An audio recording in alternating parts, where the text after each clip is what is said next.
All right, it's the third and deciding game of the MLS Cup playoffs for New York City at Charlotte. It's coming up in a couple of days. And we were at training today, and we got some words from Pascal Janssen, from Nico Fernandez-Mercado. You'll also hear from Dean Smith and Ashley Westwood on the Charlotte FC side, plus a bunch more. NYCFC Views Live. Turn up your volume. Because you're about to listen to The Sick Podcast. NYCFC Views. Collins approaches the shot, and New York City wins the first MLS Cup on their first try, and they're going crazy. Tiene tiro y gol! Gol! New York City es el campeón de Major League Soccer! The sickest New York City FC podcast. It's gonna be sick. Hello, hello, hello. It's a Wednesday, odd day of training for us to head up, but what the heck? It's a Friday night game coming up, so match day -2. I'm Glenn. There's Roberto. And on Friday night, we'll be carrying the games on the New York City FC radio network. Roberto and Ariel on the Spanish, myself and Maddie on the English. It's a 7:12 p.m. kickoff. Have you got any indication as to why they added 2 minutes, Roberto? It used to be 10 after or 10 minutes after the announced, whether it's bottom of the hour or top of the hour. Now we're at 7:12. That's I don't know. It helps Apple. 2 more minutes of commercials? Right. So it happened, I think, by accident. And then Apple sort of liked it. And so they can stretch out their pregame show for an extra couple of minutes and get some more stuff in there. So we get a couple. It doesn't help us in any way, really, because of the timing of the anthem. But don't get into this, because you said it for too many minutes to me the other day, and I'm involved in it. So don't I don't know. Hey, let's talk about the game. But first of all, let's talk about the fact. My favorite part of the day is when Pascal Janssen, during the presser, talked about getting texts from friends in Holland, I suspect, but overseas anyway, in Europe, who are more used to the home away, 2 legs. So they couldn't figure out why they're playing another game, because they won the first game 1-0. Then the second game's 0-0. That's a 1-0 aggregate. You're on to the next round. But he had to explain to him that there's a third game coming up. Well, wait till he has to explain to them that the next time, if New York City advances and they either win or lose, and that it's over. Then it's over, yeah. And he probably had to explain why there's no extra time, once it is tied at the end of regulation. A lot to explain about MLS to those who are not familiar with it, but so you get a game 3. I mean, you have to look at the side of this that, we've watched these game 7s most recently in the World Series. These deciding games can sometimes provide a lot of drama, as did game 3 at Cincinnati last year did with our boy Matt Freese and our boy Micha Ilinic, right? Well, I don't know if. Yes, both of them were able to provide drama, but I think that the guys who missed the penalty kicks with an opportunity to end the series, and there were 3 of them, and I'm not going to mention them by name. Let people look it up if they want. But the fact that they missed those 3 kicks, I remember on the third one that was missed, that I was literally hitting the wall. Well, what's interesting about this most recent penalty shootout is that first Justin Hack, then Hannes Wolf, and then Raul Gustavo, they were all in a position where they had to make theirs or the game was over. So yes. Reverse, but Charlotte kept converting those. And let's face it, Charlotte hit some very good penalties, because Matt Freese went the correct way on more than one occasion and just couldn't handle them. The only one he could handle is Ashley Westwood, and that wasn't a bad penalty. I'd say we have to call that a pretty good save. Do you think he hit it? I thought it just went right off the post. Do you think that he actually got a hand on it? Well, I haven't watched it that much, so I know the ball changed direction, so I thought he got a little piece of it. Okay. The replays that I saw weren't conclusive. I always believed, I mean, I don't know, you could be right. I'm just saying they weren't conclusive, but I thought that it was just, I mean, he had the lower part of the goal covered. Yeah, we'll just say he had it covered. Yeah, whether it hit the post or his hand, he did have it covered. So yeah, he did. Interesting. Because, in the presser today, and we're going to play a clip from Dean Smith and Ashley Westwood, the Charlotte presser, somebody did ask about the penalty and said it hit the post. So maybe it did. Maybe it did. Either way, that's the only one that did not go in the back of the net for Charlotte. So they win it 7-6. And Christian Kalina and Matt Freese have similar save percentages on penalties. I think that Freese was just a little bit better, but it's not like some huge advantage that Freese has. And actually, Kalina was the one who made an actual save, but I mean, the penalty was poorly taken. Yeah. So that was, part of the ordeal from that night is our 21-year-old Argentinians both hit poor penalties in big spots, especially Julian Fernandez. If he had made his, that would have made it 4-3. And then you go from there. So I think the thing to really to focus on is the recovery from that, because look, these two are very equally in sync with the possibility of a draw, even though that's only Charlotte's third tie of the season. So, I mean, which is remarkable. So they're not the kind of team that draws, but these two are very close. Not only in, what did I want to show you also? So we've talked about statistically they're close to even, but even in their overall payroll, the guaranteed compensation, Charlotte is 13th in the league, and New York City is 14th. Which you could just simply say, well, there's an equal distribution of talent on these two teams too. Maybe there is. I mean, I still think New York City has a huge advantage coming off the bench. I mean, they got to take it. They've got to make that pay for them. Here's my thought on this, and I didn't bring it up with Pascal because I don't think Pascal's going to give me an answer that I can use, right? Because certain things that they hold close. I'll answer the way I figure he would answer it. So what's the question? All right, Pascal. All right, you do Pascal. You have wait a minute. Too much hair. Hold on. Okay, I'm ready. Okay. I think based on the way that both games were played, I think actually New York City has an advantage going into Charlotte. And I want to say this, okay? Both teams were very compact defensively. Both teams defended very well in both games. Charlotte makes one mistake. They have, and it's an unbelievable individual effort by Alonso Martinez to get the goal. But being able to play on the road gives them a chance, especially in the first half they did, where they basically sat back a lot, or maybe they were pushed back. You can look at it from two perspectives. And then, things evened out a little bit more in the second half. But they have to play more defensively. I think that because they're home, there's sort of like a little bit more of an obligation to go forward.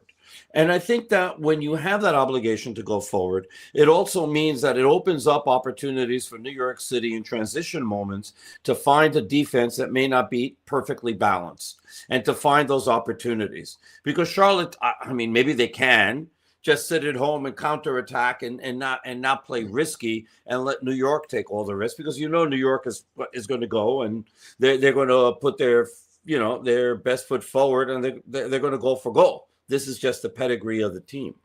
So if things do play out that way, this is a hell of a question, by the way. I'm writing some things down here. Yeah, but so do you think that New York City has an advantage like I do playing on the road, because Charlotte is going to have to come out and play a little bit more than they did, especially in the first half at Yankee Stadium? Well, Roberto, that's the interesting thing. I think the word obligation, did you catch that? That's my Pascal imitation. Interesting. He loves describing things as interesting because he finds them very interesting. Which he does, I do as well.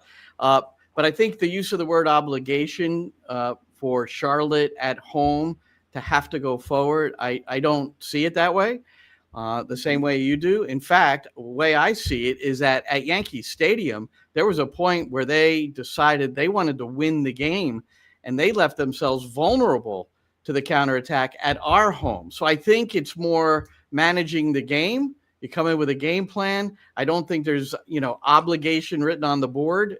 So I agree with Pascal's answer there, but that's the way I would see it. I think obligation is not your obligation is to win the game however you best can. That's your obligation. I still think that, but because they're home, they're going to try to be a little bit more aggressive. And look, they haven't been very good in the first half. I mean, I was showing you the stats today. Yeah. The New York City dominated both first halves by a considerable margin. And in Charlotte, they left a couple of goals, on the floor there. And I'm trying to remember in the first half, there wasn't really that many opportunities that I can remember for New York City, despite the fact that they had the ball for most of the time. No, neither side. Yeah. Yeah. So, they other than Alonso, like Martinez scored in the first half. So you're talking about. Yeah, but that's in the first game. But in the second game, he did it. Oh, second game. Okay. Right. So here's the thing also. I think the team looked a hell of a lot better on the field when you had Hannes Wolf there.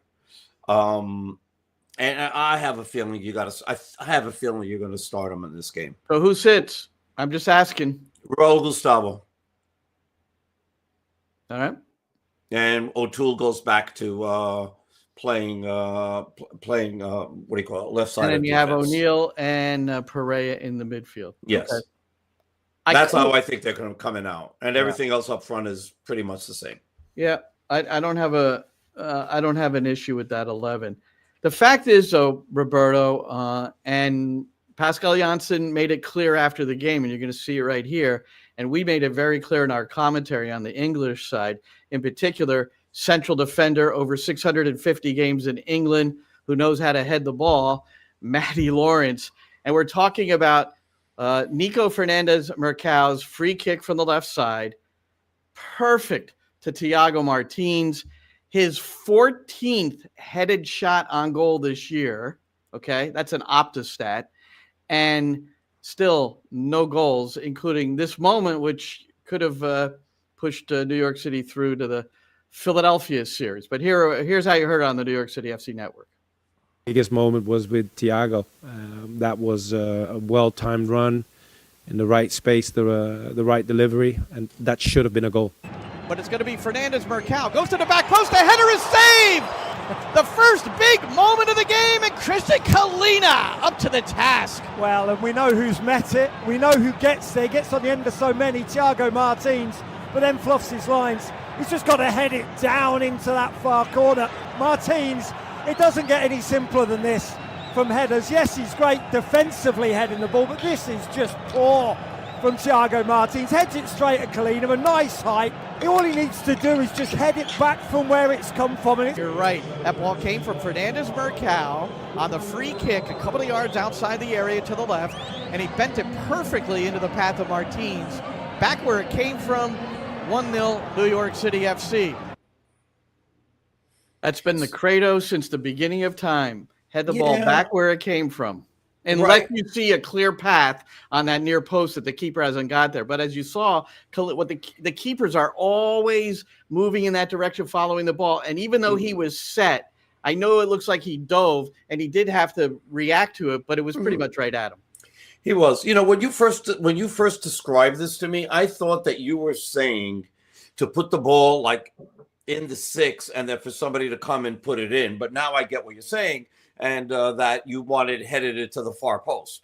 And it should have been it because there was nobody from New York City that was even close to there. If he heads it and he's missing the far post and the ball is just going across 6, there's nobody there to put it in. Just think of the number of goals you've seen in your lifetime, Roberta, where they're floated to the back post. The guy's not at an angle necessarily to do anything, but just nod it back where it came from, and the ball will just float into the back. I agree. I mean, he hits it right where the goalie is, and that's not good. So, and he's the main target, right? He's the main target on all these set pieces.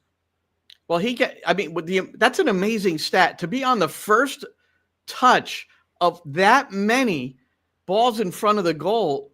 It's phenomenal. But to not have a single tally from that, remember his one goal, it was a follow with his foot. You know, it was from very close range. He was alert and scored the goal. But from a Justin Hack header, Hack or Perea? Hack. What was it, Perea? Oh, it might have been Perea, yeah. It was Perea's header. Two. Yeah, I think it was Perea's header. And but anyway, so that's the point there. And look, without Thiago Martins, there's a decent chance New York City wouldn't be in the playoffs. I mean, we could talk 100%. About all the players. You know, we talk about Alonso Martinez, and he's -6 from his expected goals, but without him, they're not there. I mean, so this is not necessarily a condemnation, but what it is like Maddie put it as simple. And the reason we say simple or think that way is because you've been taught that since you were 8 years old. Just put it back where it came from.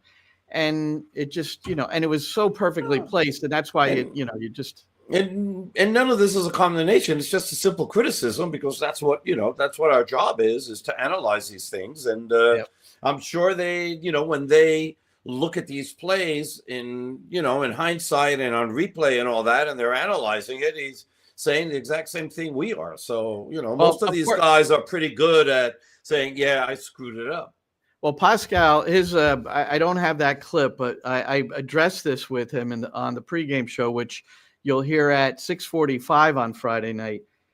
But he, in his positive way, just said, the thing about the fact that it was the 14th, that means we're set for the one that goes into the back of the net and gets us through. So he's constantly looking at it that way. And you know what I learned, and I didn't get to it today. I bet you've read this book, but you probably know it. Phil Jackson. I have not, but yes, I do. Yeah, and that's right. And Pascal talked about that book. He loves it.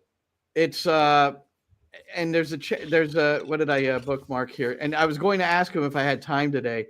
Selflessness in Action, and he tells stories in here that are just really remarkable. Phil Jackson, Sacred Hoops. I'm starting to reread it because he comes from the school of Red Holzman, and Red Holzman was an advocate of that, because Red Holzman, during his time with the Knicks, it was always see the ball, and everybody had to play up and everybody had to play down. There was nobody who could take possessions off in the NBA, especially for those Knicks teams that they won 2 championships in '69 and '73.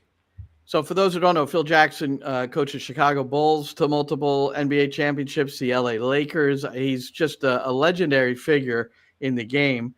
And he was Phil Action Jackson when he played for the Knicks on their last NBA championship team, which is a long, long, long time ago. I'm trying to get 1973, but who's counting? He's penned a new book. I don't know if you saw that, because there's an excerpt because he hammers Carmelo Anthony and in the book. So that's all over the place from his new book. I'm trying to get him on my Sirius XM show, because 3 coaches, and now 4, including Pascal. I don't know where you've heard him talk about Phil Jackson, but I had heard it recently, that soccer coaches that have referred to this book and Phil Jackson. So I'm going to try to get him on and see if he'll talk a little Sacred Hoops with me. We'll see. There you go. If I get that, then. But just listen to this story. I want to read this, because to me this is just. There was a guy, I don't know if you know this guy, Frankie Sanders. Remember, Phil Jackson coached the Albany Patroons. What is that? What was that called? What, not the minor league of the NBA? What was that? At that time, it was probably the Continental League. All right, whatever it was like the minor league of the NBA. And the owner, and Phil Jackson suspended him because he walked out of practice because Jackson, raised his voice to him or something. So he suspended him for 2 games. The owner called Phil Jackson and said, I'm reinstating him because we need him for these next 2 games. And Phil Jackson didn't want to, but he agreed to, because the owner said he's going to apologize to the team. And as Jackson put it, instead, Frankie mumbled a few meaningless words. Then he scored 35 points and we won. After that, he was impossible to control. How about that? How about exactly. That? That's what happens. And so not good. All right. So back to Pascal Janssen. And so that's a Thiago Martins thing. Now, I don't know what you felt when it happened, Roberto, but Fernandez Mercado was taken out of the game in a period where it was getting closer to the end of regulation, and you knew it was going straight to penalties. So it was like, all right. And so we'll talk about what you looked up, and I'd like you to give the statistics from last year for Fernandez Mercal. But I asked about this very scenario to Pascal today. Nico Fernandez Mercal comes out of the game, and I'm wondering if at any point or at what point you might start thinking, well, we know after 90 minutes we have to go to penalties, where you might leave somebody on the field a little bit longer. Is there anything about his history or background taking penalties where you didn't feel as strongly about keeping him out there? No, we were very confident and still very confident going into game 3, if it's necessary again, that our guys are able to take a good penalty, whoever's behind the ball. So what was on our mind in this game is putting on fresh legs in order to win it within the 90 minutes. So, Roberto, we were curious before Pascal entered the room, or even Fernandez Mercal, because he was the on the presser today, and is on your pregame show coming up Friday at 6:45. But share with everybody what you found about his penalties. Yeah, well, it was sort of strange because I was looking and I was thinking, wow, so there must be something wrong here, but there wasn't. So during the regular course of games, he's only taking 4 penalties in his career, and they all came last year for Elche, and he made 2 and he missed 2. So then when I asked him, I said, so because this was part of the press conference that wasn't televised at that point, wasn't on Zoom. And we were just talking about it. And so I said, did you ever take penalty kicks when, in a shootout? And then he said, yes. And then I said, do you remember how you did? And he couldn't come up with an answer of how he did. He said he felt good about it, but he couldn't remember exactly what the answer was, but how many he made or not. And we're trying to look it up, and I don't know of any site, and Sean and I have been trying to figure this out, where we can find shootout statistics, and we haven't been able to. So if anybody out here who's listening and knows where we can find shootout statistics, we'd love to see. We tried Transfer Market, and there was nothing there. Well, the bottom line is, through a full season just a year ago before he transferred to New York City, he was 2 of 4. But Pascal claims that did not enter his thinking about the substitution. He wanted fresh legs, and he wanted to win the game in regulation, which I'm sure is the case. But Fernandez Mercal was 2 for 4 a season ago at Elche. Now, Julian Fernandez steps up in a big spot to take his penalty. Do I have it up here? Hold on. I just want to get to the penalty shootout again. Where is it? There it is. So he was taking the kick. It was 3-3 when he stepped up. And the Apple television director got a great shot of Pascal Janssen completely with his back to the field and Fernandez taking the kick. So we all thought, and he's been asked, I think, multiple times now, that he doesn't look at penalties. That's just his thing. So I asked him about that today. So one thing we learned is, and I don't know if this is standard practice for you, but the Apple cameras got you turning your back to the Fernandez penalty. Is that something you've done over the years? If you're in a penalty shootout, you don't. No, I heard the comment. The thing was, I was looking at the big screen behind the on the side of the stadium, because that gave me a better look on the penalties. Oh, so you weren't purposely. No, I heard a comment that I might be worried, or the big man is not watching because he can't watch or look at the penalties, but that's not the case. I was looking at the big screen. Okay. So, which makes sense. I mean, but if you look at the angle of where the bench is and where the screen is, he's sort of basically looking over the bench, to his left a little bit. I mean, he'd be able to see the penalty because the penalty came where the supporter section was. So It wasn't like fully his back to the action. Well, next time maybe he'll just look at it, because Fernandez missed 2 to 3 yards wide left. Oh. It was really just it was unfortunate. It was because Colino went totally the other way. Yeah. All he had to do was, and on the Ojeda penalty that Colina saved, and again, you run out of time when you want to ask questions. I spent 13 minutes with Pascal today, and it's like you're very appreciative of these people's time. And I had a list of questions. One was, I watched that Ojeda penalty 100 times, and I slowed it down. And look, a lot of penalty takers now, Roberto, they approach a little bit slower and wait to see if the keeper moves ahead of time. Kalina moves is leaning and moving to his left before Ojeda strikes the ball. And if you were using that technique, he could have seen that and just pushed it in the opposite direction. Now, I'm not saying, again, this is split-second stuff. I realize. Yeah. Because there's a lot. I'm going to add context to that. Good, continue. I want to. The modern. This is research. This is empirical. The modern penalty taker, a majority of the modern penalty taker, tries to see where the keeper's going before they strike it. There's a lot of times where keepers will make a fake that they're going, let's say, right, and then they throw themselves the other way.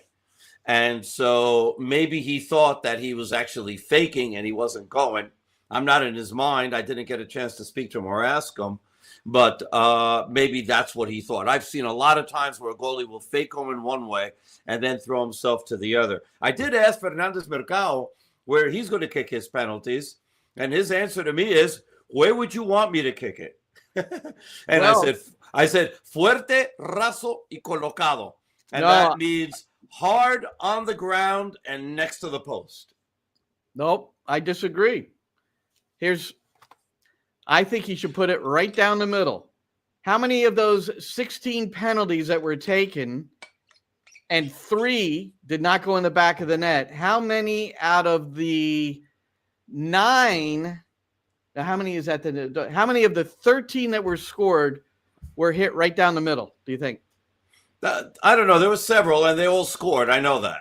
6. Okay. So let me ask you this. Do you remember what the last save of Kalina was before he stopped the penalty of Trapito Ojeda? Say it again? Do you know what Kalina's last save on a penalty kick is before he saved the penalty on Ojeda? Well, it's obviously he stood his ground and it was played up the middle and he caught it and saved it. But who took it? Leo Messi. Oh, that one. That's the game Toklamati. Yeah. There's no guarantees. But Roberto, this is the book I gave Pascal today. It's called Pressure.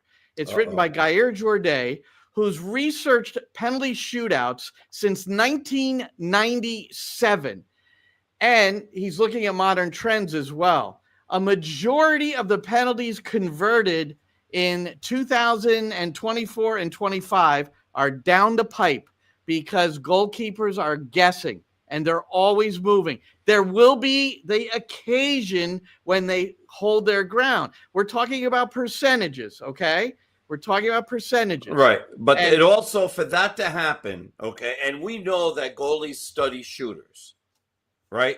Yeah. Right. And so if you have a propensity of shooting up the middle, he's going to take a guess at this might be one of those times. And so the only reason that works is because you've shot your other penalty kicks in a majority to the corners and not up the middle. That's the only reason that works. Because you have a history of going either one way or the other. And the only time that those work is because it's the element of surprise. Because you're not expecting that. I don't agree, because keepers, what percentage of keepers don't guess right or left and go down? What percent? How many times did you see anybody hold their line? It was once, and it was Matt Freese, and he was frozen on Gianni's kick. Frozen. He didn't go right or left because he was frozen. Yeah. Every other kick taken in that shootout the other night, the keeper dove over either right or left, both of them. Kalina and Freese, every penalty. Yeah, I'm sure that Freese was expecting him to come down the middle, and it didn't happen. No, he was completely mystified by this penalty. I don't think he'd ever seen him take a penalty. He probably didn't have a history with Freese. He studied so intently. He didn't have anything on Jabril. Gianni, and Gianni. and maybe that was part of it. That'd be something to ask Matt someday. Although he's never going to give up the secrets of these penalties. All right, put up what Harry says, please, Shane. It must be in support of you, or you wouldn't. Of ask course for it anything is. up. What the hell? There we go. So there's that, and KP has a good one on freeze. Yeah, I know. I should have. No pun intended. You're absolutely right. Yeah. Well, there's exceptions that way too. Yeah. Well, Harry Kane. I mean, he hit it the way you want Fernandez Mercado to hit it, but I'll tell you what, that's pretty risky too. Yeah, and look, Kane has missed some important penalties. I'm trying to remember which is the one that was like. Well, for England, he missed for Euro England. final. The Euro final he missed. Yeah. I think that's what it was. Yeah. All right. Under 20,000 at Yankee Stadium the other night. Roberto, was that disappointing? Yes. 100% disappointing.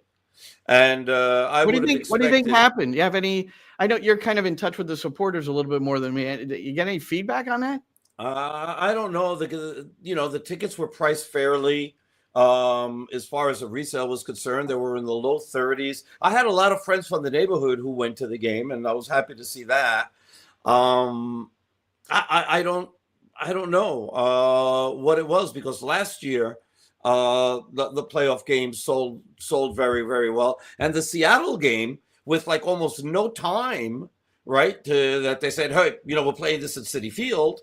They got over 24,000 for that. So, some people said, well, 3:30 game, maybe people expected it at night, but I don't buy that. I think a 3:30 game is a perfect start, to be able to bring kids in, bring the family, get home at, before dark at that point. It's warmer, it's better. I don't have an answer. All right. Why that happened. Is just disappointing that more people didn't show up, and very happy with the people that did, and made a lot of noise. The supporters section was very full, and very grateful to the supporters for turning out in mass.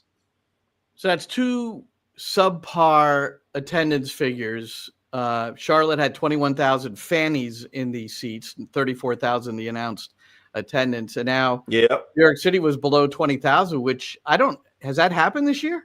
Yes, it's happened for another midweek game. It may be a midweek game, but not a weekend game. I don't think. I'd have to go back, but there's been some that have been close. Right. They were averaging a little over 21,000 per game, and that's without any games at Sports Illustrated Stadium. Because those were those were Leagues Cup. This is a playoff game after you won a road game in Charlotte. You had never done a chance to advance to the next round. You're not sure what Chicago is going to do against Philadelphia. You might get to play another game at Yankee Stadium. There's still an outside possibility of that. A lot of things have to happen, but let's call it out. If New York City is fortunate enough to get past Charlotte and then past Philadelphia at Subaru Park, it'll be a one-game knockout, and there's no fear for New York City going there based on their performance in their last game in the regular season that they played Philadelphia. And then you need Nashville or Columbus to get past Miami and Cincinnati. Yeah. And all of a sudden, the Eastern Conference Finals being played at Yankee Stadium. Absolutely. That would be wonderful. That would be wonderful. It would be. It would. But I mean, I'm again, disappointed that more people, didn't come out. I don't know what the reasons were. I don't know how much advertising, the marketing team could have done. And, social media was all over this. And I know that you shared it. I shared it. I shared ticket prices like 2 or 3 times during the week, and they kept on going down. I was really hoping for, somewhere in the vicinity of between 22,000, 25,000 people, but didn't happen. Well, Dean Smith, at his presser today, one of the questions was, did you gain, even though you still haven't scored a goal in this series, did you gain some confidence because of getting past the Yankee Stadium game? So you'll love his response, Roberto. I mean, it gives you a big lift because we've gone to a place where the club's never won before, I think, the Yankee Stadium. I think we've scored a few a few base hits and stuff like that, but never a football game. So, but no, it's so we took a lot of confidence to go in there, and the way we played as well and performed. We didn't perform for 40 minutes in the first half at home. We performed well away in the second half of that game, but didn't create the big chance that you needed. There, we've created some chances, and we'll get confidence from getting that penalty victory that we probably just about deserved. Another baseball reference. Wow. Yeah, I do. How brilliant. Yeah, shocking. But anyway, I played that just for you, Roberto. I don't know if anybody else. I appreciate that. Then now when you win a penalty kick shootout, but you're the one guy that has his penalty saved or it missed, whichever it was. We'll say it hit the post and he missed. That was Ashley Westwood, 35-year-old captain.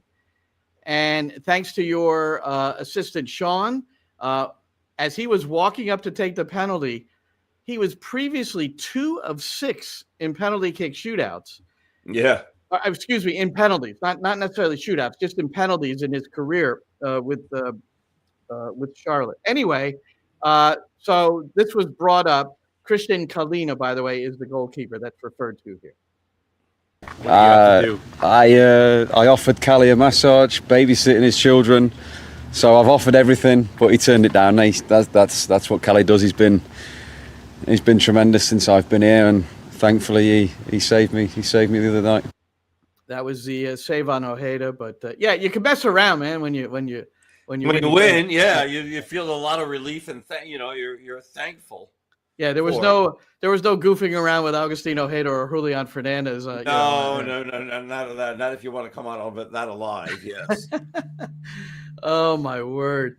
All right, so that's about it for game 2. Game 3, it really doesn't look like anybody's going to run away with this, Roberto. I mean, you really get the sense, and both coaches have said it. Dean Smith said it in his presser, and Pascal Janssen said it today, that he senses, they both sense it's going to be a tight game because there's not much separating these two teams.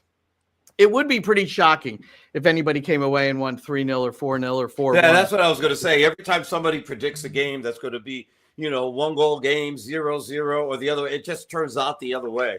So, hey, I think that whoever scores first, if they do, yeah, has a good advantage in this series. Well, how about so New York City has a pair of clean sheets. Freeze has 10 and 11 in all competitions now.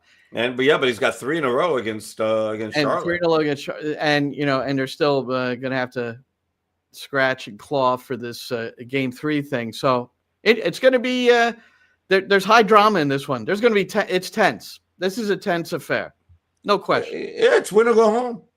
What else do you want? Now you're going to see, who's going to, raise their hand and get the job done. Well, it's really win or go back to the training facility for the debriefing and your one-on-one meetings before you go home. That's kind of more what it is. But thank you for the context, Glenn. I much appreciate it. Well, thank you for not using a trite phrase. It's win or go home. Oh, my gosh. The winner plays at Philadelphia. That we know. Whoever wins that game on Friday goes to Philadelphia the following. And we don't know the date yet. It's either going to be the 22nd or the 23rd. Right, because of the international break. And Subaru Park, ironically, is hosting the U.S. men's national team coming up and on November the 15th. So Subaru Park, we may end up going there a couple of times, I hope. Yes. And we'll see how that goes. But Philadelphia, they swept Chicago. And again, Roberto, I always present these statistics to support what you've said for the 11 years I've known you. Yeah. Philadelphia had 29% possession and won 3-0. Yeah. They had a higher expected goals. Do you know why they won 3-0? Well, because they had better finishers on the day. No, it wasn't on the finishers. The goalkeeper. The goalkeeper. You've got to go. I saw them. No, the backup. Yeah. Chris Brady getting hurt was the worst thing that happened to Chicago. Yes, poor Jeffrey Gall. Oh my goodness. Yeah, it was bad. It was bad. But yeah. And then the worst thing about that game was the fans, because they got frustrated, and especially the Mexican fans there.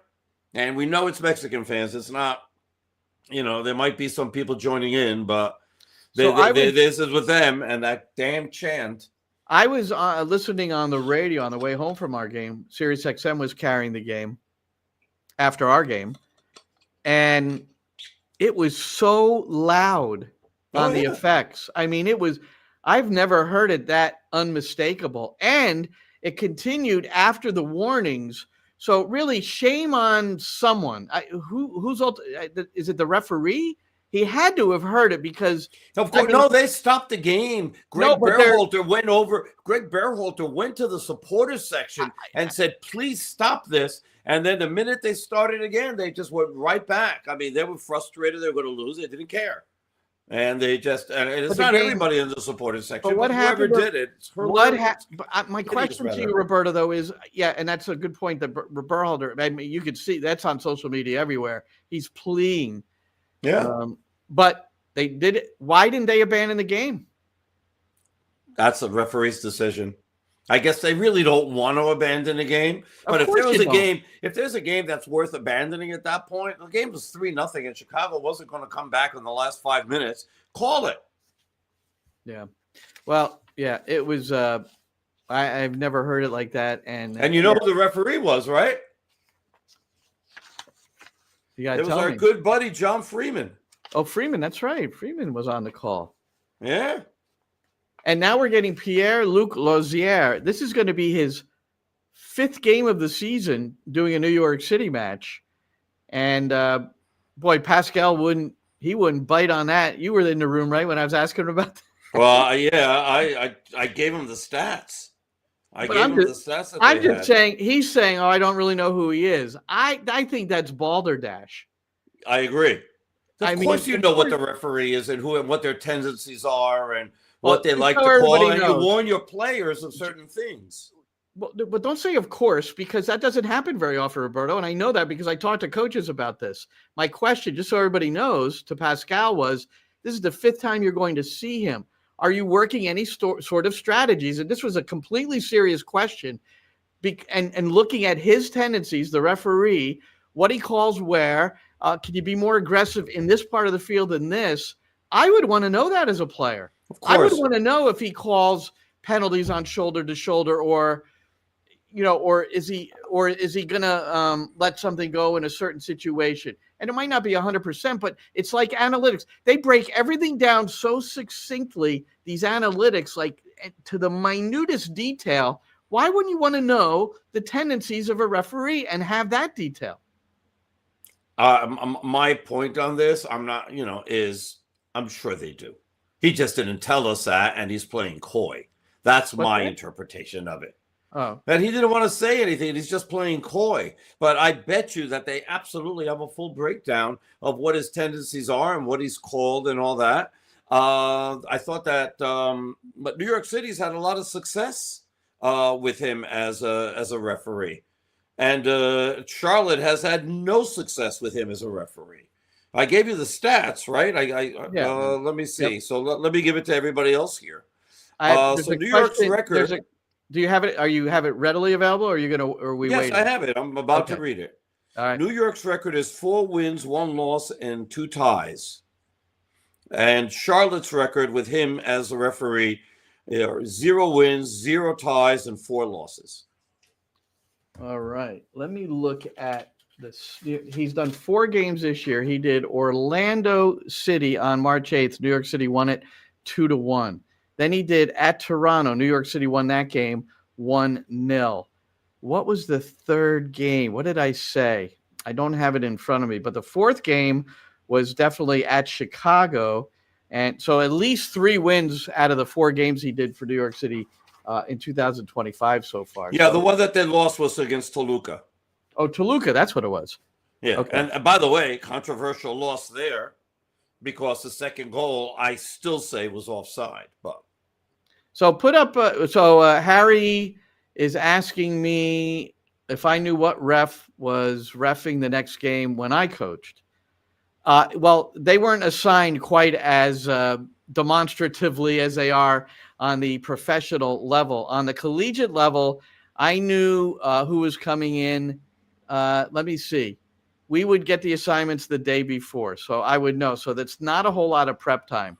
But I will tell you this. We would know who the refs were and do our best to get the team ready to either understand that there aren't going to be a lot of calls here, so do not get upset if you think you're fouled, because it'll go the other way too, because that's the way this guy operates or this woman operates. But if I'm on the level of New York City FC, I'm telling you, Robert, this is exactly what I would do. I have no idea if they do, but I would have an assistant coach or one of the analysts break down every game of this referee that he's done for New York City FC, and really, and if there's something to offer the players, then you do it. If there isn't, then you didn't do all that work for naught, because as a coach, you know what's going on, so that helps too. Anyway, but you have to know, and I'm sure you do. I can't believe that they're not doing this, but I'm sure they do. They have to know, that some referees don't like to be spoken to, or some referees will be very quick with a yellow if you curse. There are some referees that will, endlessly talk to you. And, there's all sorts of different things. And so you've got to be aware of all these things. And I'm sure the team is. I can't believe it is not. I mean, I'm sure it's like one of those little innocent fibs. I really don't, worry about that. I'm sure they do. Man. I'm not as 100% certain, because I think very few teams break it down to that level. I really do. Maybe we should figure out a poll or something. Maybe nobody will tell us the truth though. So what are we going to do? So maybe we'll ask the Athletic. When they ask all the GMs, make this a question. Make this a question. Exactly, because they're all anonymous. So Monday night there was a game. Seattle beat Minnesota 4-2. It was 3-2 at the half, Roberto. Crazy, crazy game. And now they play their game 3 on Saturday at 4. Then it's Cincy Columbus at 6, and then Miami Nashville at 8. So there's 3 deciding games back to back to back on Saturday. So that's kind of fun. Yeah, and we're the lone game on Friday. Hey, you think Sirius is going to put the Spanish game on? Do you think? Oh, I don't know. I think you need to do the checking on that, actually. So I don't know if they love me. I don't know. You're good friends with them. You sort of work on the station and stuff, don't you? Yeah. Yes, I do. Oh, okay. San Diego Portland on Sunday. That's at 9. That's a third and deciding game. Yeah. So there's 5 games on consecutive days: 1 Friday, 3 Saturday, 1 Sunday, with these deciding games. So some fun viewing, I would think. Yes. Apple TV. I would love to know the ratings of these 5 games, because, again, the 6 of the 8 and the 9, that's so tough to watch overseas, but especially the 8 and the 9. But we'll see. I wonder if LAFC is going to get a time slot that makes it for easy viewing in Asia. Ooh, I don't think that's been decided, right? Or has it? I can't remember if that's been decided. Well, actually, they don't have a game this weekend, right? Because they're one of the 2 teams that actually advanced. Yeah, they advanced. So they beat up Austin. And let's see. That's about all I want to talk about. We'll talk about the U17s on the other side. Let's kick it around, Roberto. See.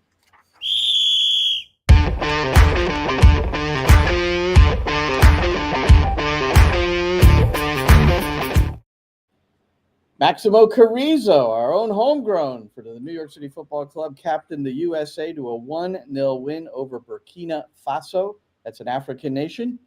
And it was Kevin Sullivan who came in off the bench. And as I remarked to you while we were watching it at the facility today, he was the best player on the field. The moment he came on, he added something special on the attacking side in particular, and he ended up scoring the goal. Carrizo was forced out with an injury, didn't look serious. In fact, he got up and was walking around the outside of the perimeter of the field to get back to the bench. And he didn't look happy, and we couldn't tell if he wasn't happy with the referee because there was no foul called on the play, or should have been a penalty, or was he unhappy about being taken? I'm really surprised that they didn't challenge the play. So now, as we found out on this World Cup, there's no VAR, but you can challenge a play. You get a chance. You get a blue card, and you show it to the referee, and you get 2 chances per game. I really thought that he was bowled over on the header that injured him, or he got cramped right after that, and then he left the game. But that looked like a clear penalty to me, and I was shocked. I mean, maybe the U.S. had used up its cards. I don't know, because I wasn't watching the game, but I was watching at that moment, and I was like, and I told you, it's a clear penalty. How the hell, are you not challenging this if the referee didn't see it that way? If they had a challenge and didn't utilize it, I think that's a mistake. I guess we don't really know, because I didn't see the whole match either, so I wasn't sure where their blue card status. And just to be clear, just like with the U20s, each team is allowed, you can do 2 challenges, and then two referees, the middle guy and the 4th official, they go to the monitor. You don't see that in MLS. It's just the referee. Yeah. 2 officials go, and they talk about it, they watch. I kind of like that, but the reason they do it is because there's no actual video assistant referee. It's just right. So it's better to have 2 pairs of eyes than one. So that's the way that worked. But the USA ends up winning it, and we also had Zidane Yanez, who played for Chile, although they didn't have as positive a result against France. I think it was 2-0 the final. I didn't look it up at the end. Okay, I didn't see. Zidane was on the bench, so I don't know if he came into the game or not. Yeah, I couldn't find a box score before we came on. I don't know where you found it, but maybe if you... I found it on FotMob, of course, where I find everything. Yeah, so I went on FotMob and put USA up there, and they don't have the 17s listed, but maybe they have the game listed. Oh, it's you got to do USA U17. So let me see. I found it here. Chile. Let me go to lineup, and they don't say anything. All right. In Champions League, if you find it, chime in. In Champions League, Balogun scored the game winner for Monaco against Bodo Glimt. And then Ricardo Pepi came off the bench, stoppage time equalizer against Olympiacos. Nice goal, too. Can I make this really simple? Balogun is your number 1 striker. Ricardo Pepi, he has shown a propensity, whether he likes it or not. He is the Ole Gunnar Solskjaer of all time for PSV, and can be the same, and has been, for the U.S. men's national team. That is, coming in as a reserve, sometimes in the last quarter hour, and scoring goals. Yeah. So in UEFA Champions League play for Pepi, he's only played 412 minutes, 5 goals, 3 assists. That's 1.75 goal contributions per 90 minutes. And this is off the bench. All right? He hasn't started a game? That I don't know. But if you're playing 412 minutes in the number of games he's played in, so I don't have that for sure. But I know a majority of them have been off the bench. And he has stoppage time goals that have been worth 5 points for PSV during his time there in Champions League play. The only other players who have 3 result-changing goals in stoppage time in Champions League history are Cristiano Ronaldo and Kun Aguero. Okay. So anyway, well, wait a minute. Don't just poo-poo that. No, this that's not bad. That's fantastic. This guy is in hallowed territory for what he does late in the game. So I'll just reiterate. Balogun is your number 1. Pepe's your number 2. If you're going to bring one more striker along, Mauricio Pochettino, make it Haji Wright. All right, you're on. Okay, so I'm looking at his stats, okay? So in Champions League, according to FotMob, he's played 3 matches, started 1, 112 minutes. He's got 2 goals and an assist. As far as the league is concerned, he's started 8 games. He's played 8 games, started only 3, played 292 minutes, 3 goals, no assist, a rating of 713. Well, again, the stats I gave you are all Champions League games, not just played this season, okay? Okay. For clarity. All right. And then you added this year's. So, I thought you were going to chime in with Zidane if he played today. There's no information. There's no information on it. Okay. I thought that's where you were going. Let's see. Tyler Adams' first EPL goal. How about that? Yeah, but they lost. And the only they goal lost to Thor. The only goal in a loss to Manchester City 3-1. Holland with 2 goals. Tanner Tessman, I thought this was interesting to share. His coach, Tessman came out of a game for Lyon. They were in a 0-0 tie with Brest. In the 15th minute, he was taken out because the right back that he played this soft pass to, what we would call a hospital ball, got killed, but also got a red card at the same time because he came in late for a challenge because the pass was so soft. So the coach at Lyon, Jorge Maciel, said it was an unacceptable pass, an unnecessary error when we were performing reasonably well in the match, and he pulled him in the 15th. That seems excessive. That is wild. I have never heard that. But this is what toughens our boys up. This is what we don't experience. You think Greg Berhalter's taking a guy off in the 15th minute for playing too soft a pass? Are you kidding me? But this toughens you up, man. Yeah, well, it can, or it can make you lose a player too. It can go either way. I think you have to understand the mentality of your player who you're doing it to. I think so. I don't disagree with that. I think Tessman. I mean, remember that Pep took Mario Balotelli out playing the MLS All-Star games when he decided to try to do a cheeky little goal. When they were, when he had an open net, and Pep threw a fit and immediately pulled him from the game. Yeah, I remember. But what are you going to do? Balotelli was a nut. Balotelli hasn't learned anything since, by the way. He couldn't work under anyone. Yeah. He celebrated Patrick Vieira getting canned. Yeah, which is unfortunate because I'm sure Patrick put in a good spell. I know Patrick put in a good spell. Brought him in, right? Brought him into Nice to give him another chance and said, look, come in, but you have to be with the program. Yeah. He strayed for the program. This is from assistant coach Christian Wilson.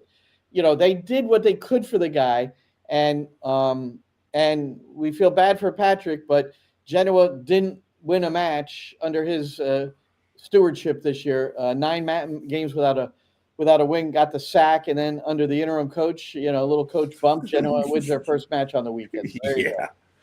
Oh, can we talk about Luis Suarez getting himself suspended for the next playoff game Miami against Nashville? We didn't mention that, and certainly we're rooting for Nashville because that's our part of the equation for New York City to host the Eastern Conference Final. But go ahead. So we get a message today that the league has suspended him for a game and fined him. And I'm like, what did you do?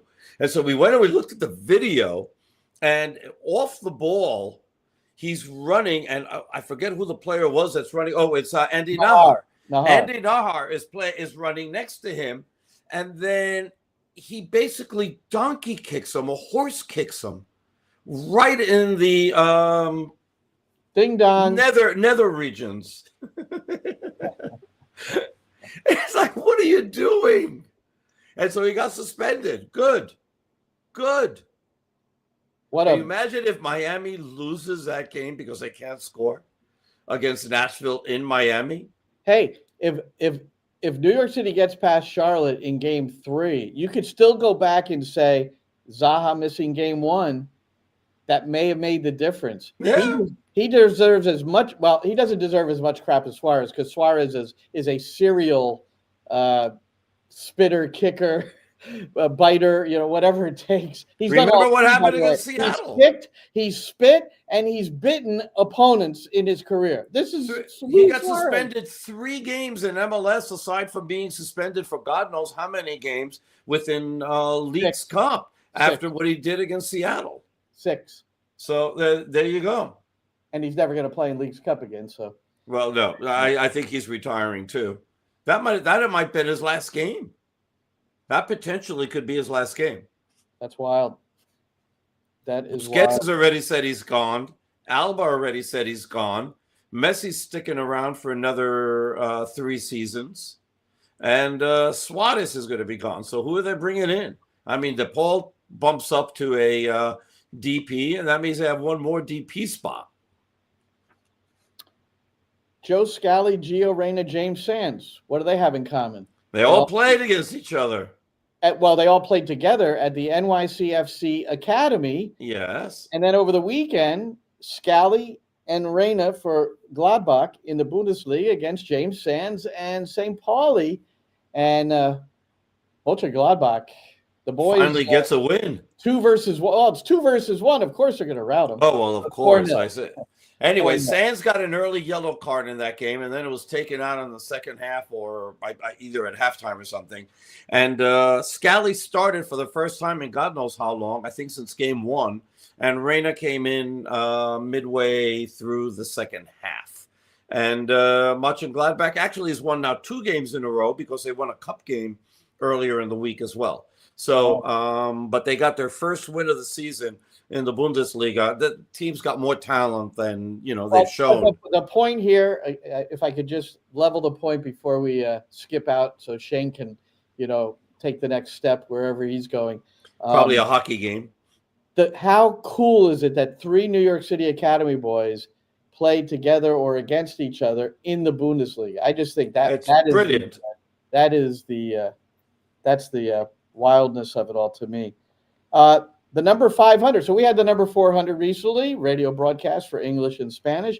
But the number 500, Blue City Radio, with their 500th podcast episode. Woo-hoo! And they celebrated it with the mugs. And so JR, after the game, Roberto, he heard our last podcast. Yes, he did.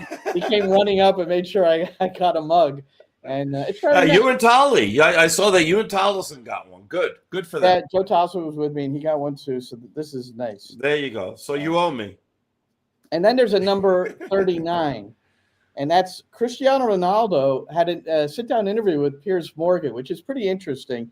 It looked like it was a pretty free-flowing affair. But the number 39 is Ronaldo told Piers Morgan that he reached one of his goals. Now, and it's not goals scored. It's not appearing in this.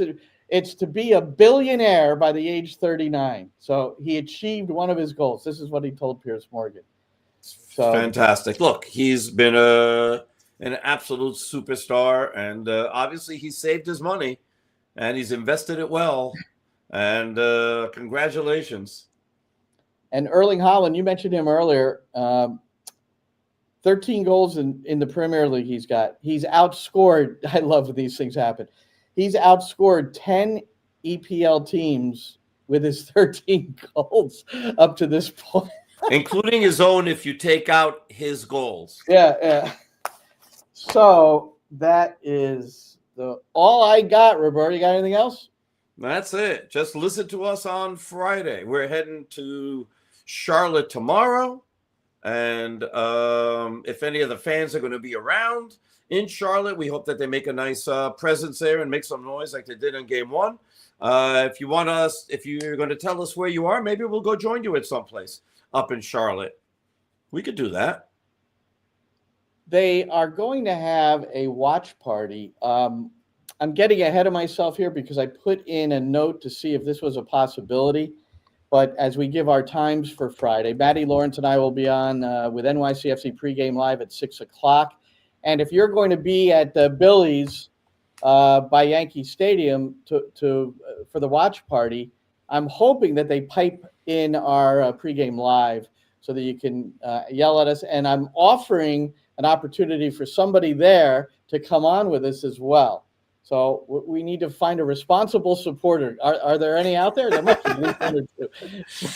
It sounds good. That's a good idea. Yeah. So I think one way or the other, even if they can't pipe it in, I think we'll make sure that the people at Billy's get seen on NYCFC pregame live at 6. Roberto and I have our pregame shows for the live commentary at 6:45 on the New York City FC radio network, which you must sync with Apple TV in order to listen to your hometown radio guys and watch the game. So that's it. Shane, thank you so much, sir. For Roberto, I'm Glenn, and we hope to be talking to you on Friday night for NYCFC Views Live.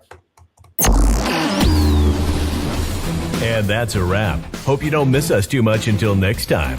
Follow the Sick Podcast NYCFC Views on YouTube, Instagram, Facebook, Google Play, and Apple Podcasts.